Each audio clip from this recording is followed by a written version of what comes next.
Good afternoon and welcome to the Governance Review Committee public meeting on the scope of extended day-ahead market governance review. Please note that all audience audio connections will be muted until the comment portion of the call. With that, I'll turn the call over to Dan Schonkweiler with the California ISO. Please go ahead. Thank you very much. Good morning. This is Dan Schonkweiler, Assistant General Counsel with the ISO. I'm going to begin by conducting a roll call for the Governance Review Committee. When I announce your name, please respond to let me know that you're here and participating. Michelle Beck. I'm present. Tony Braun. Present. Andrew Campbell. Present. Suzanne Cooper. Present. Eric Eisenman. Present. John Prescott. Present. Angelina Golitova. Present. Therese Hampton. Present. Amanda Ormond. Present. Commissioner Letha Tawney. Present. Rob Taylor. Present. Pam Sporberg. Pam's not here now. If she joins later, we'll note that in the minutes.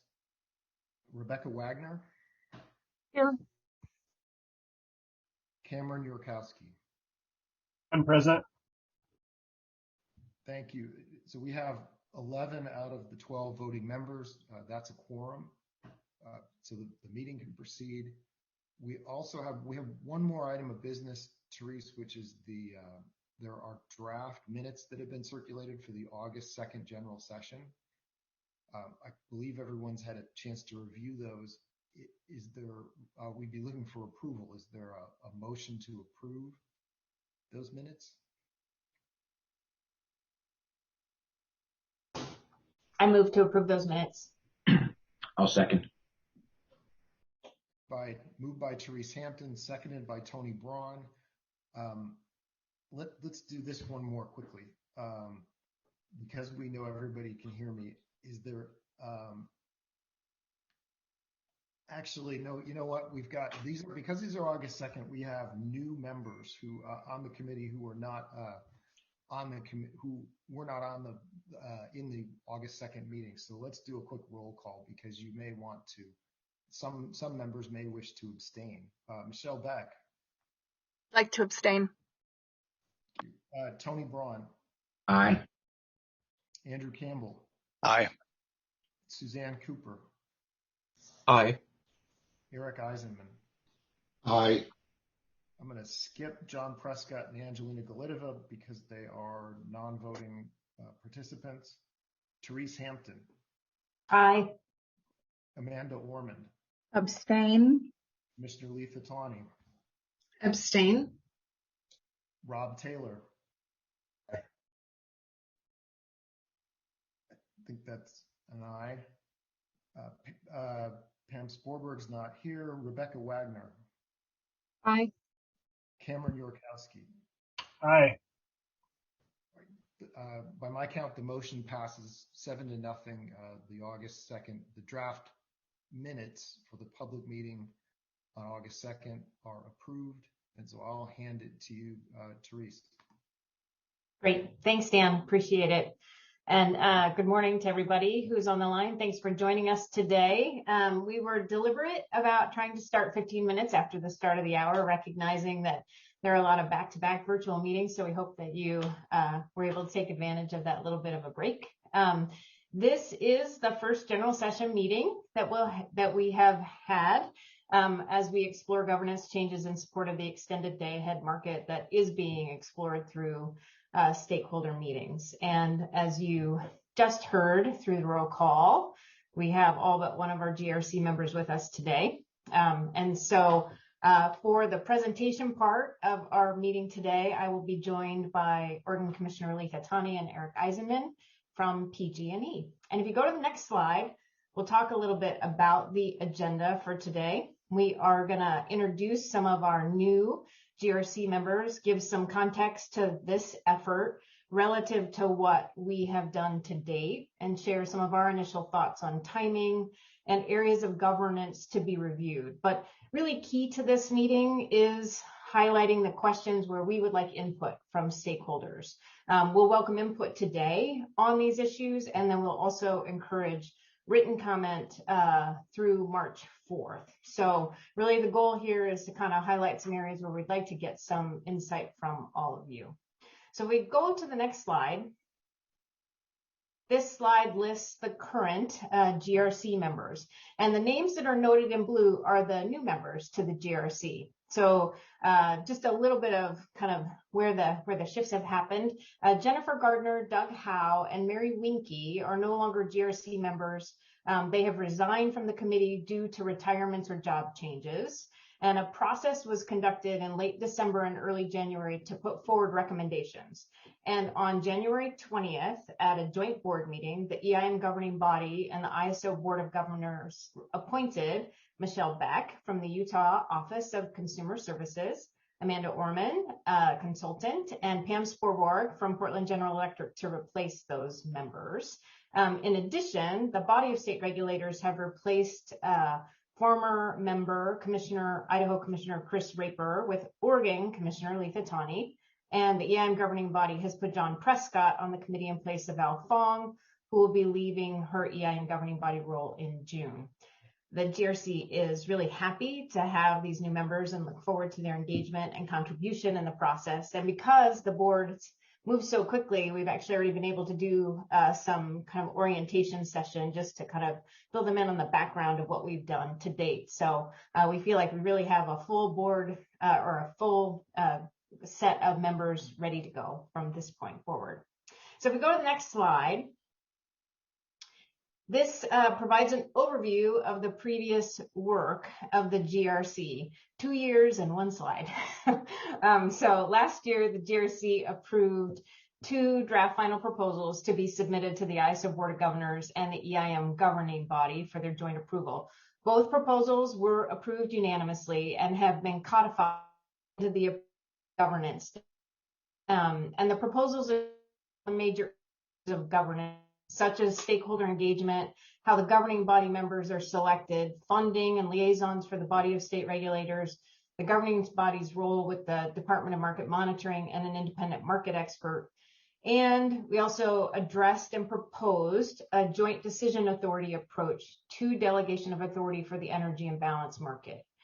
And with the proposed joint decision authority, the proposals also included a dispute resolution mechanism and added durability provisions for the delegation of authority. We did not address delegation of authority for Edam. While it was discussed in early GRC documents, the GRC paused on any additional discussion until further market design was contemplated.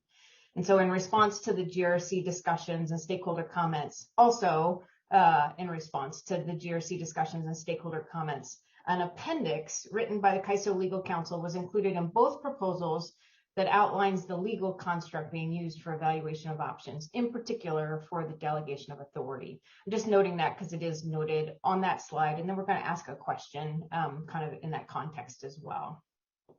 So the next slide. The original scope for the GRC does include evaluation of governance changes if a day-ahead market is added to the current EIM market structure.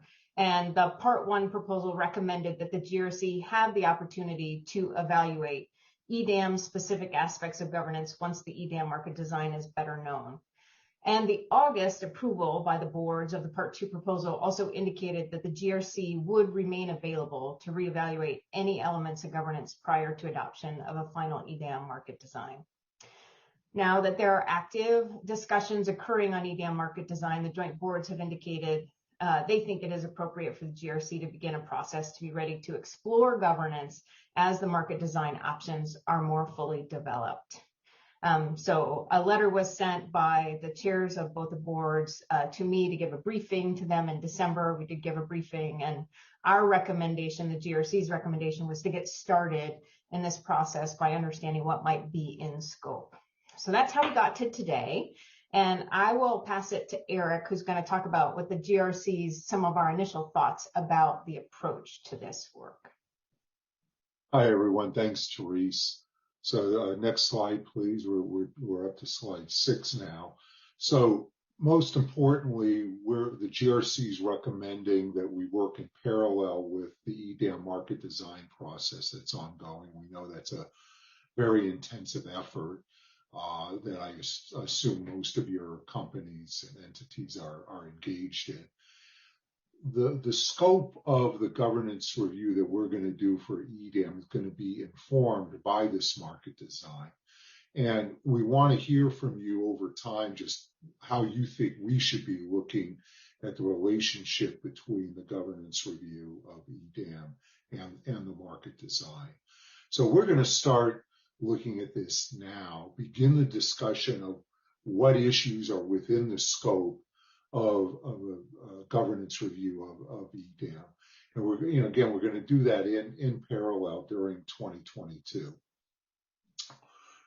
We aren't going to get ahead of the process though. So if the market design takes longer to come to resolution and be brought to the two boards, even if the governance proposal is finished before then, it will not be brought to the two boards until the Edam market design is ready to go to the two boards. So it'll be all done in parallel, and any approvals will also be done in parallel.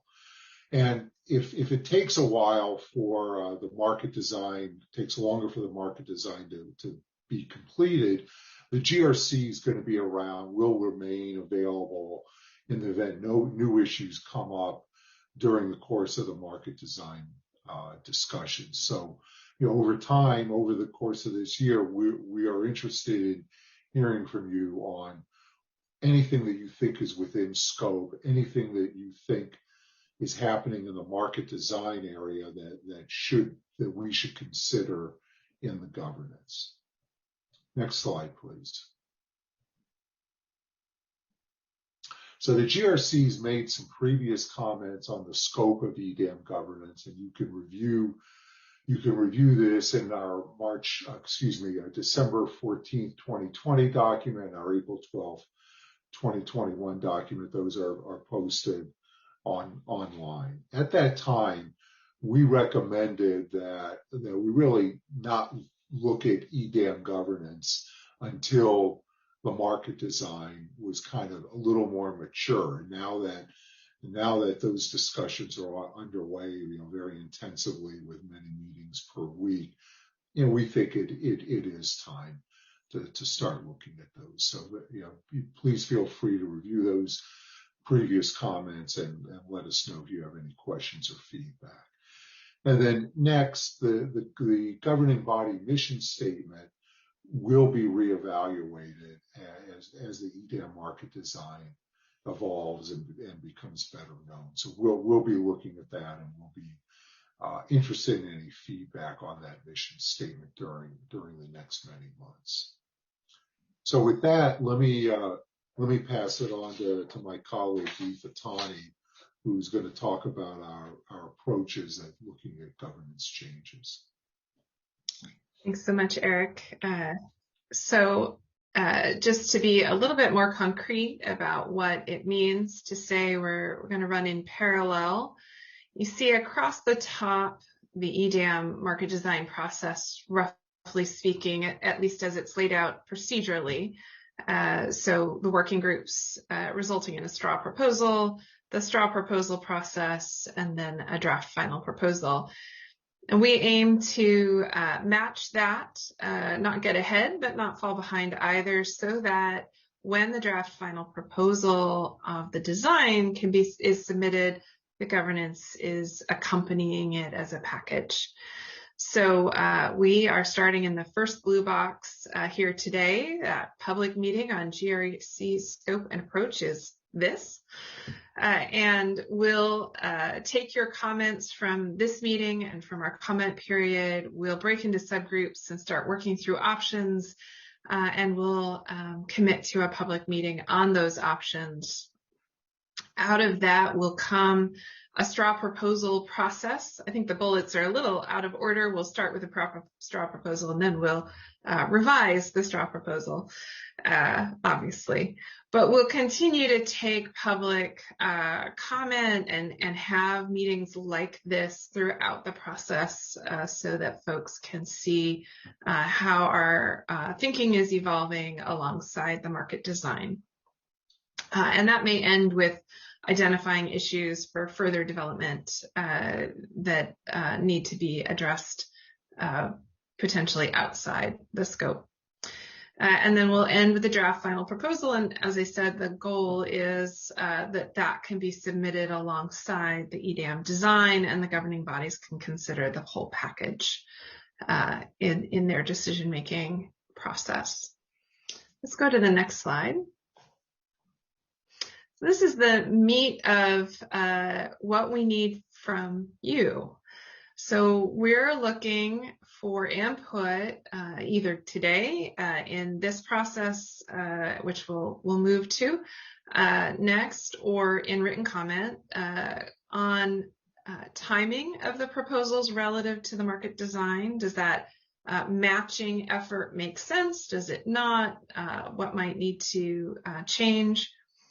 What governance elements are implicated by the Edam market design? How would you draw the scope?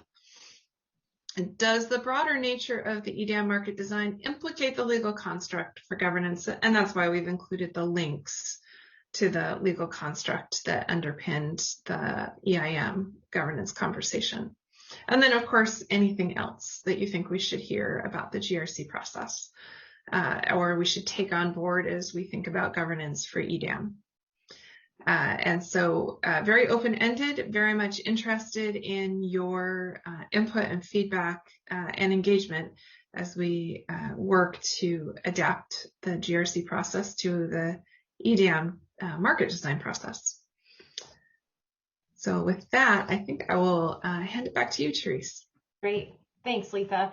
So we are at the point in the meeting where we are happy to take any questions or comments that anybody has about kind of where we're at in the process, the input that we're looking for. You can see the questions there. The next slide does talk about the March 4th written comment period, but I would ask the operator if you would give instructions for how people might be able to ask questions or give comment now. Sure. Please feel free to place yourself into the comment queue by utilizing the raise hand feature located at the bottom of your screen. If you're on a mobile device, you can tap your screen to display the toolbar and then press raise hand. You'll be unmuted when it is your turn. Please accept the unmute message. To become unmuted, if you are on phone, please press #2 to enter the queue. Okay, we do have a couple of folks in the queue. I'll go to the first. Hi, this is Leah Fisher with Public Generating Pool. Are you able to hear me? Yes, we can hear you. Oh, fantastic. Well, thank you. I'm Leah Fisher, a Senior Policy Analyst with Public Generating Pool. And so just wanted to thank you for the opportunity to share some preliminary thoughts and feedback as this process gets underway. We're really looking forward to actively engaging in the Edam governance review process as we did in the prior phase of work on governance changes for EIM. At this early stage today, I'd just like to really convey that we continue to believe that a fully independent governance structure, which can only be achieved through a legislative change in California, is really the ideal governance approach for any multi-state market like Edam. It's our perspective that as long as the CAISO Board of Governors is appointed by the Governor of California and approved by the State Senate, any governance structure for EIM, Edam, or a future alternative CAISO market offering will really struggle to be truly independent, either in reality, perception, or both. So we do believe this is a strong impediment for future regionalization efforts like Edam. But that said, we do believe the potential benefits of Edam really do warrant fully exploring whether further enhancements to the delegation of authority and other governance elements could achieve sufficient independence such that Edam is a viable option for stakeholders in the West. We think it would actually be a mistake to not really give our collective best shot as a region and stakeholder community to fully explore this option. So we're just really looking forward to rolling up our sleeves and digging into the issues at hand. And as we consider what changes to the governance structure are warranted and should be in scope for Edam, we think it will be really important to focus on those changes that could drive a balancing of interests and support decision-making that's free from bias. It's our perspective that these are the interests which are really at the heart of many stakeholders' desire for legislative change, and will be really important to address if we are to succeed in designing a governance framework for Edam that's workable for all stakeholders and the region. And I wish I had some really good actionable suggestions to share today on specific governance elements that would be implicated or ideas on changes. We're not quite there yet, but we do really look forward to developing constructive ideas in collaboration with the GRC and other stakeholders. And then just to close out, I want to thank again the GRC for holding this meeting and requesting this early feedback. I think it's really helpful, and just to express our appreciation for all of the GRC's past efforts, which have led us to this point today. So thank you, and I think that's all I have. I'm happy to answer any questions if you have them. Great, thank you. Thanks for the comments. Any GRC members have questions?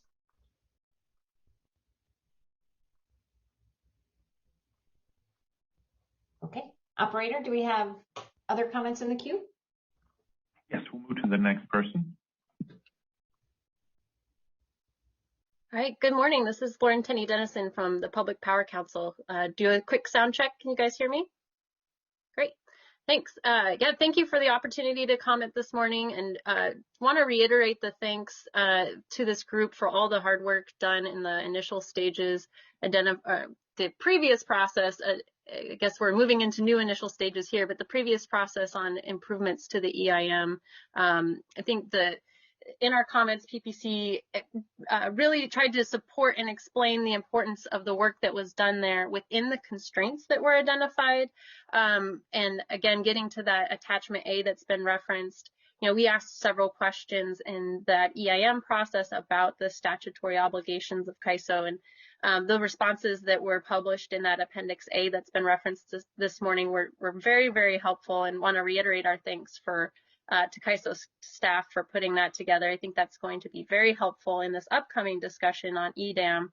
And hitting on a point that Leah brought up as well, these statutory constraints really do limit the potential to move towards a truly independent governance for Edam. And we understand that there might be some limitations to the scope of discussion for the GRC, but given the questions you asked, and we really want to raise and support inclusion for this discussion somewhere, to have that discussion on legislative change and seeking some exploration of the options for moving towards a truly independent governance. So just offering that for consideration on scope, and again appreciate the initial chance to provide feedback here.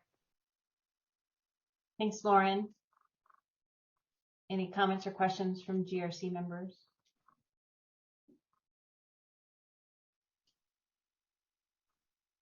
Operator, do we have other comments in the queue? We do. We have one more. I'll go ahead and take that last comment. Hi. Yeah, this is Elaine Ginocchio. I am representing the Western Resource Advocates at the meeting today. I can see Letha. Can you nod your head if you can hear me? Thanks. Okay.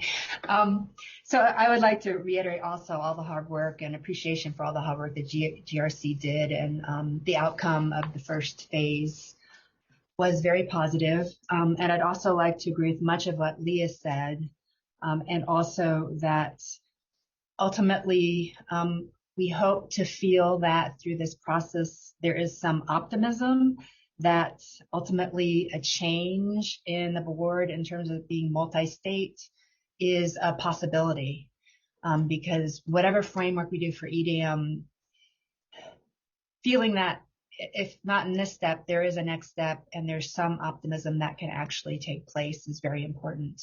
What I had though is a specific question, and you mentioned that you had divided yourself into working groups. Would you be able to tell us what the working groups are to get a sense of how you envisioned, the division of the work? Thanks, Elaine. It's a good question. What we have done in the past and what we're contemplating going forward is that what we did in the previous 2 years is we take certain topics, and then a subgroup of GRC members really dives deeply into the topic, so that you can really get a feel for both whether it's got legal elements to it or whether it's got history to it, or whether you just get really deep into the stakeholder comments on that. That's what we've done in the past. In the past, we divided those subgroups kind of by the issues that were in the straw proposal. So delegation of authority, for instance, and dispute resolution were one. Engagement with stakeholders and selection of governing body members, I think, was a second one. We really want to see the way the comments come in, to determine what the right groupings might be, to see what stakeholders think are appropriate areas to be under consideration in this process before we really kind of finalize those working groups. Clearly, delegation of authority is one of them. I mean, I think we can look at the questions on this screen, right? You might create 3 working groups based on these 3 questions, right? You might create 2. We're still kind of open on that. Okay, that's great. Thank you. And I also wanted to say we really, it's nice to see the new members, and that it's also nice to see consumer advocates on the GRC as well. That's great. Thanks. Operator, do you have other comments or questions from the group? Doesn't look like we have any additional comments at this time. Okay, a couple of things I just might, so here's the slide that talks about the written comments that we're looking for by March 4th, if you can. And there's a comment template that's already located on the website. I would just offer a couple of things that could be helpful to the GRC when you put these comments forward. The question was kind of carefully crafted about what is implicated. What is it about the Edam market design that implicates the governance structure? We did spend 2 years going through a lot of the governance elements.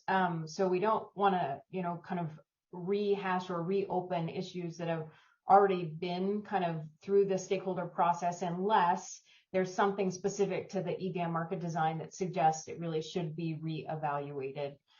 So that's one thing. And then the second thing, to the extent that when you put your comments together, you can kind of make that link for us. This is the element of the Edam market design that I think, kind of connects to governance. That would be helpful for us as well. I'll speak for all the GRC members. Your written comments are very helpful. They're very useful in our process. So just if you have thoughts and ideas to offer, we're open to hearing them. Any of the other GRC members, you want to make a comment or give some of your thoughts to stakeholders before we close?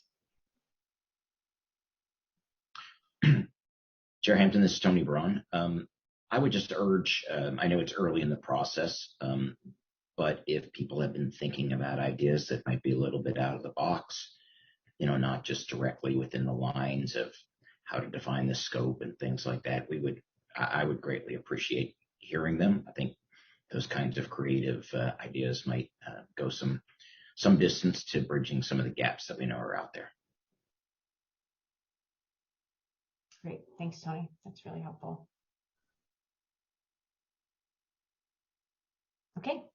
If there are no other comments in the queue, again, here's the comment. And then there's also links to all the materials, both in other parts of the presentation and here. So this presentation should be a good source for you of information.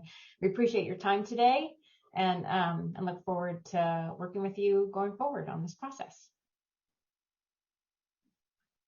That concludes our conference. Thank you for using Event Services. You may now disconnect.